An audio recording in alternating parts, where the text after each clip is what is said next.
Hi, I'm Amy Parsons, president of Colorado State University and host of the Next 150 podcast. We have so many remarkable people in our community, and this is where we're going to hear their stories. We're going to get their perspectives on CSU's next 150 years and gather their very best advice for today's CSU students. Let's get started, Rams. Welcome back, everyone, to our next episode of the Next 150. I am thrilled to be in the studio today with one of my personal heroes, Kim Jordan, for a great conversation. Kim, of course, is on campus today to be speaking at our first all-university-wide commencement ceremony today, where she's receiving an honorary doctorate. So by this time tomorrow, we'll be able to call you Dr. Jordan, which is very exciting. Yeah, I think that's funny. I think it's funny, too. It's going to be really fun. So you all know Kim. If you don't know Kim, you definitely know her products and brands that she has created. She is the co-founder and former CEO of New Belgium Brewery. Of course, I think you know the iconic Fat Tire, Voodoo Ranger, Fort Collins' favorite, the Old Aggie, which is like a tradition in a can for us. Fort Collins' favorite beer for sure. I've admired Kim long before I even knew her as an entrepreneur and a CEO and as a very special person and leader. And it's been a real privilege for me in my life that I've had the chance to really get to know Kim over these years. She built one of the most well-respected and largest craft brewing companies in the country. Really rooted in community. They've created traditions in Fort Collins like the Fat Tire Bike Parade and set a new standard for sustainability, for employee ownership, for a special culture within the company that others have been really trying to replicate around the country and using Kim in New Belgium as a model. And of course, Kim's received widespread recognition regionally and nationally for her work and what she's created. She's received the Governor's Citizenship Model for Growth and Innovation, the Brewers Association Recognition Award, the Teddy Roosevelt Conservation Award, and was just recently inducted into the Colorado Business Hall of Fame. I got to be there that night to see her being inducted. It was really a special night for everyone. Kim also just finished up 8 years on the Board of Governors for CSU. Eight fabulous years. Yep. So she's been in a leadership position for CSU. She chaired the board for the last 2 years. And like I said, she's back on campus today to receive another big award, the honorary doctorate. And so I feel really privileged that I get to be a part of that today, Kim, and be part of the hooding ceremony for you and to hear your words that you're going to share with our CSU students. So congratulations on that. Thank you for being back at CSU today to receive this. How are you feeling today about everything? Well, I wanted, as you were talking about awards I've received and things that we did at New Belgium, I wanted to say, oh, stop, because it's and that's just a little bit, actually, that I just read. I'm really proud of all of the things we did. We really tried to be fun and innovative and really care-filled for one another. But it embarrasses me personally to get that kind of recognition. I think it's a human trait to feel a little bit like I don't really want the focus on me so much. And yesterday I went to the Magnolia House, which is where you live, close to campus. And I was really impressed with and touched by how many people were there and how excited they were about it. And it just made me kind of give myself a talking to. I say to other people, for there to be gracious givers, there have to be gracious receivers, because you have to be able to do both things to make that kind of energy work. Yeah. And so it's my turn to be the gracious receiver, and it feels kind of crazy. Yeah. And one of the things that struck me, I wanted to be sure that people at the reception who truly have PhDs and put a lot of time into both their education, but then also their continuing field of study and education, I wanted them to know that I know that I did not put that kind of time into my education specifically. Mm-hmm. And their response was, but yeah, you did that in practice. You may not have been writing a PhD dissertation, but you kind of lived one in some ways. And that was not a perspective I'd thought about. And it was touching. So I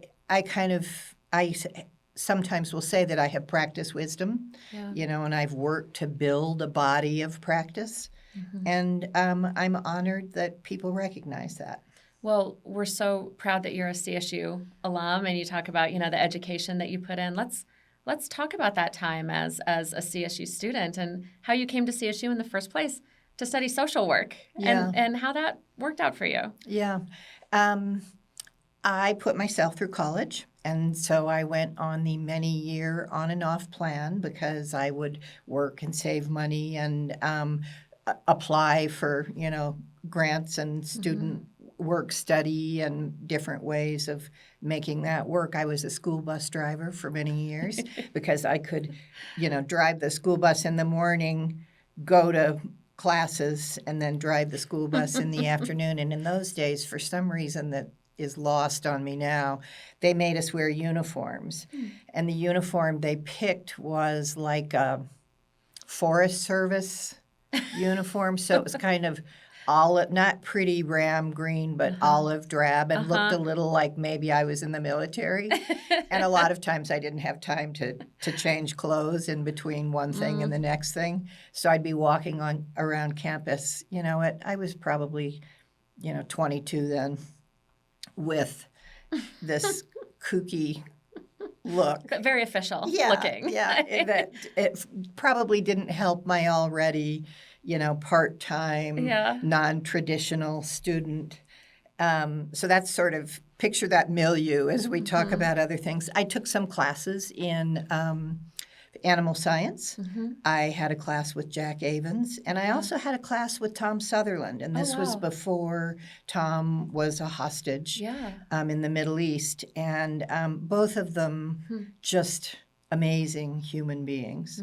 My car broke down, and I was late for Tom's class, and he said, "Bring your car over." His brother was there from Scotland, and they worked on my car in their garage. And just like, who does that? And you think about that now, and we don't maybe have so many of those kinds of experiences anymore. And it was really thoughtful and helpful and sweet. Yeah, so, that's a great CSU story. And I'd like to think that is what makes CSU special, is that care that we have each other, for each other in that community, and faculty who care about students. I like to think we have that at CSU in spades. It's such a great story. I think that's true. I said that I'm not sure. I was kind of speaking generally, globally.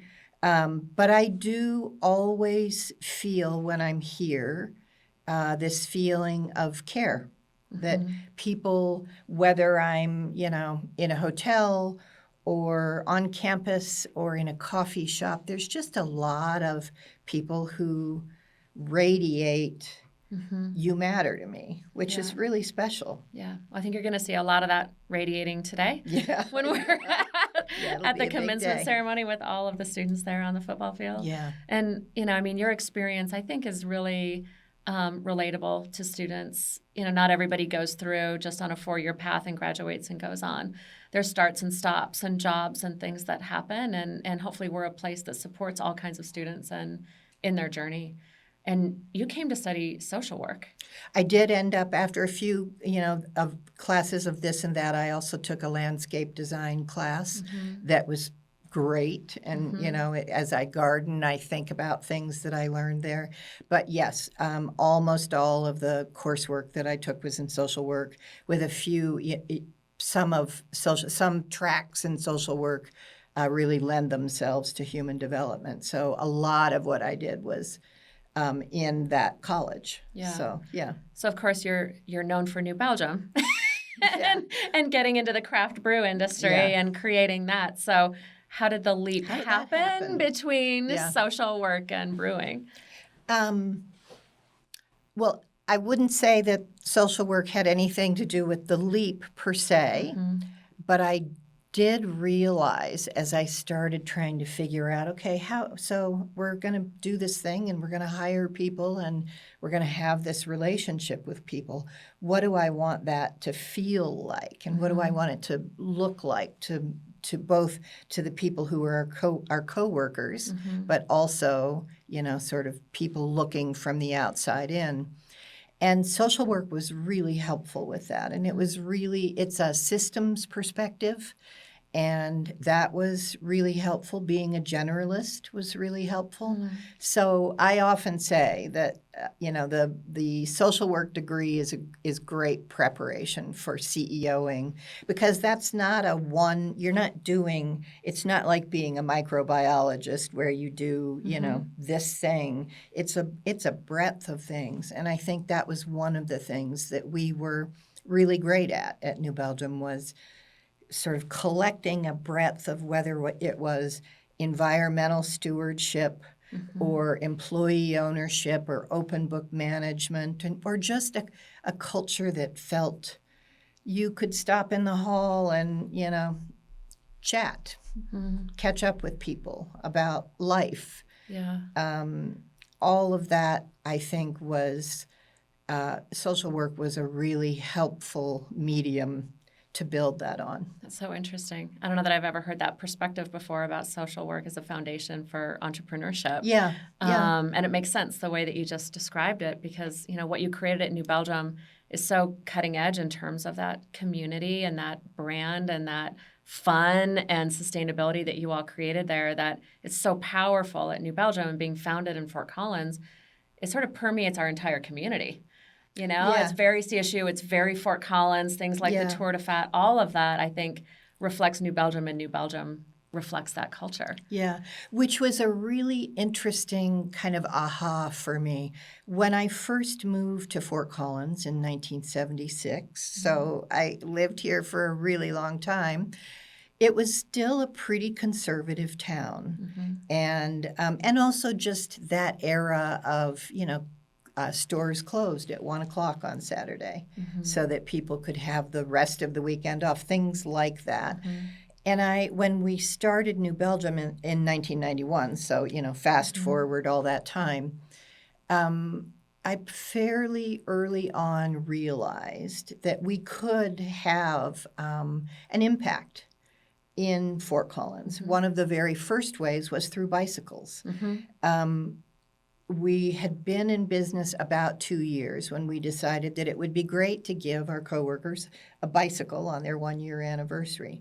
So pretty soon you started noticing in Fort Collins that there were more people riding bikes. And then there were more people riding bikes, and then people started talking about bike lanes and, just a lot of things that now we think, oh, yeah, we have bike lanes. Of course we do. And Fort Collins is Bike City, USA, and CSU is known as a, bike-friendly campus, all the certifications. Yeah, so it is interesting how I think we have each influenced the other. Yeah, definitely. Yeah. You talk about becoming an entrepreneur from that place of social work. Thinking about that, that's a great lesson for our students who are thinking about being entrepreneurs, that you can do it from anywhere, from any discipline that you take here. What advice would you give to students who are interested in being entrepreneurs, how they can use their time at CSU to help prepare them for that path? When you think more broadly about social work being a good sort of foundation for entrepreneurship, I also think there are personality attributes that are really helpful. I think being tenacious, thinking about I often talk about good leaders having both masculine and feminine qualities. And I think perhaps a masculine quality is wanting to win.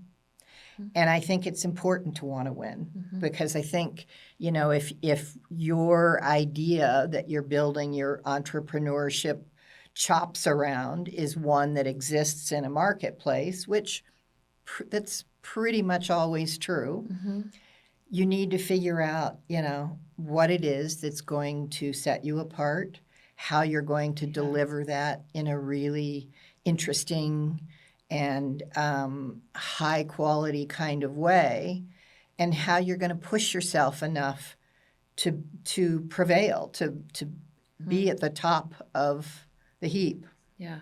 It's not for everyone. No, it's a tough road. Turns out that's hard work. Yeah.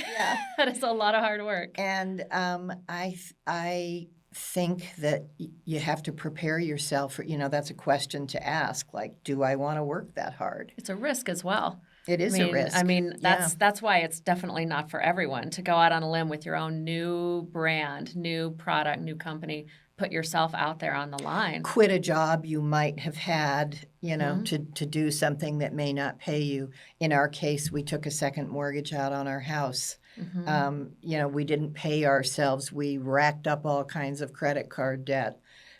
We borrowed a few $1,000s from my parents once to make payroll. So, you're doing all of those things along the way, and you're getting up early. And we had kids, so you're getting up early to do work, and then they get up, and then you do the kid thing and the work thing, and then they go to bed, and you go back to work. In those days, we didn't have computers, so if you wanted to work, you went back to work to work. Yeah. So, and, that's great. Yeah. And it's you have to be prepared for that kind of investment of your energy. And not everyone is well suited for that. And I also think that's okay too. You also need people who want to come to work, do a very good job, be, people that you want to have in your organization. And they go home and they do something else. And that is an absolutely perfect way to, be a part of the greater good as well. Well, and you especially, rose through the ranks to be this nationally known leader and entrepreneur and CEO in a field where there are not very many women leading those companies as well. Yeah. And so for young women, especially, to see you ascend to that level and to see your success is so inspiring. And so I just want to say that I know that, for me and for so many women to have followed your journey over the years, it's really inspiring because it takes so much courage, as you say, to be the entrepreneur in the first place, and then to do it as a woman in a field where there's not very many at all. Yeah. And I think another aspect of that for women is sort of finding your voice, understanding your own agency. We didn't really use words like agency back then, but it's a word that makes sense to me, like, because you're having the internal, should I say this?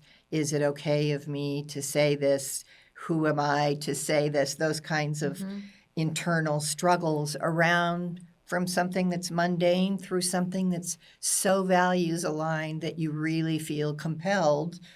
And you're not sure everyone else is going to, receive your message.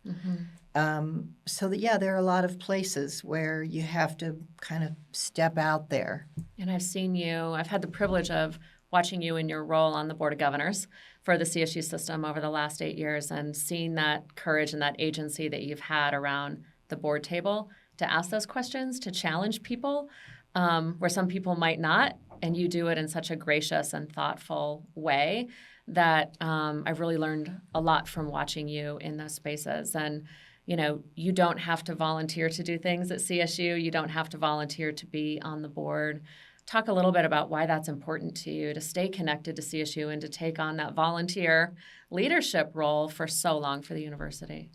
Well, first, I want to say I've learned a lot from you, too. So it goes both ways. And I think good leaders both learn and sort of broadcast learning so that we're pulling one another up.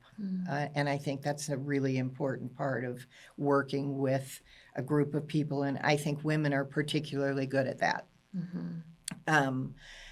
Why do I volunteer? I really believe that maxim, to whom much is given, much is expected.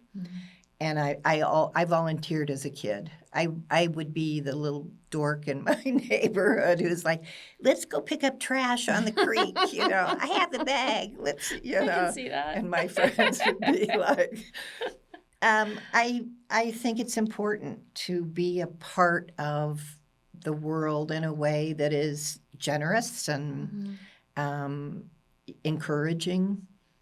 And I think the land grant mission is amazing. Yeah. And you hear people talk about the elite nature of higher education. And I just want to, tear my hair out a little bit because fortunately I have enough I can spare a little bit. Because I think so many of us went to schools like CSU that are amazing institutions. And there's nothing elite about it. There's science, there's dedication to knowledge, but it's really very much, a university of the people. And that's how it was supposed to be. And I wanted to support that because it's meaningful. Yeah. And I will be giving a tiny speech as a part of the commencement ceremony. And one of the things I talk about is how impressed I am by students that I meet who most of the time they're first gen. And they talk about how higher ed has changed their sense of themselves in the world. And that's powerful. People who they didn't decide to just, settle for whatever, but they've had some experience and they know they have some options. And we don't talk about that much when we talk about the value of higher ed. Yeah. And I wanted to be able to support that. That's amazing. I think through this conversation, you've really articulated the value of higher ed and the value of CSU and that degree that you experienced and that broad-based learning and inspiration and enlightenment and being part of this culture that has served you all the way through this. And just personally, thank you for serving on the board and having that leadership for our institution over the last 8 years. And talk a little bit about you're off the board now. You're termed out, unfortunately, and I'm going to miss you on the board. What is life like for you right now? What's your area of focus with Mighty Arrow Foundation or other areas of your life? Let me sort of set that up a bit. In all the way through New Belgium, we were selling part of the company to our coworkers through an employee stock ownership plan. And in 2019, our coworkers said, "We want to sell the company." At first, I was sort of like, "Well, this is a legacy play, though," and I was hoping it would be self-perpetuating for forever. And I also get why if you've put, your career into this, you want to realize some equity from that. So we sold the company. My coworkers, I'm proud to say, over the life of our ESOP, they made about twice as much money as my sons and I made, which I think is fabulous, that everybody, our rising tide truly raised all boats, and that's amazing. And kind of back to that, to whom much is given, much is expected. My kids and I put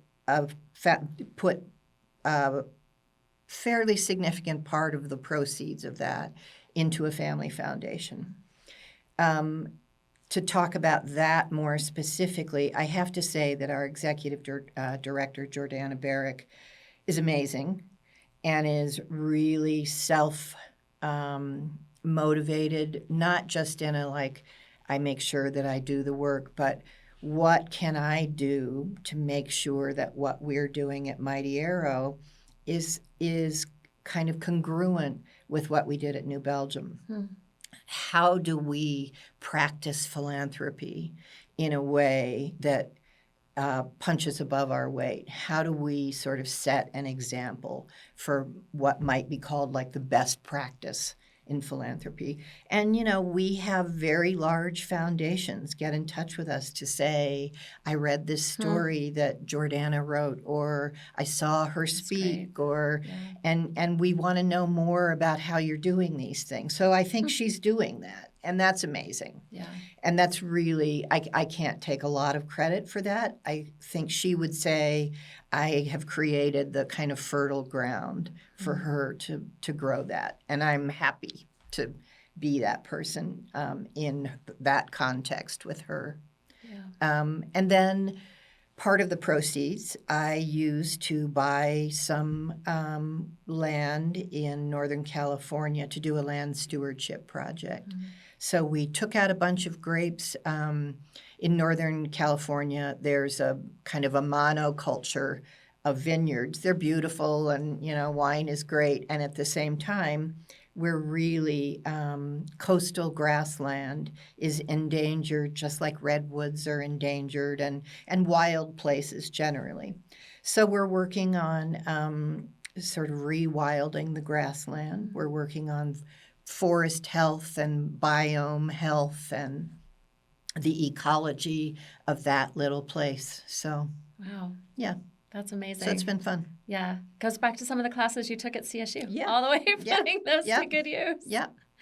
Well, as we wrap up, Kim, we, always want to end with asking about your advice for today's CSU students. And just, thank you for this conversation of taking us from, Kim Jordan, a CSU student, driving a bus, wearing an outfit, studying social work, through what you built at New Belgium, the leadership that you've shown all of us through all of your accomplishments and continue to today with what you're doing in California and with the foundation. That's really exciting. Our students are going to find this story really inspirational, and I know that they will love seeing you today at graduation, getting your honorary doctorate. Share with us a little bit as we close out, maybe what you're going to share with them or what you would share for today's students or maybe just getting started at CSU. I think that what I will tell students today, what I would tell any student, is really similar to what I say to my sons. You're building this adult life. You're getting started on it. Make sure that it's interesting. You go to school, you get this degree. That's really rich, rewarding, important. And I want to encourage students to not just take the direct path to the career. Go ahead and take some jobs that are a little, different than might be leading you directly in a straight line to something. Mm-hmm. Because I think all of those experiences build. So I worked for the Fish and Wildlife Service doing small mammal trapping and bird surveying all over the West. I drove a school bus. I was caretaker for a racehorse ranch. And then I started a craft brewery in my basement. Like, none of that really makes any sense or has a thread that you can really kind of say, oh, yeah, of course, that's how you would do that. Mm-hmm. And but it's been really interesting. And a lot of the things you learn along the way somehow make the totality the totality is multifaceted and has different experiences to put together. I think another option for a lot of people is to consider living abroad for some period of time so that you have experience with a different culture to see how other people live in the world.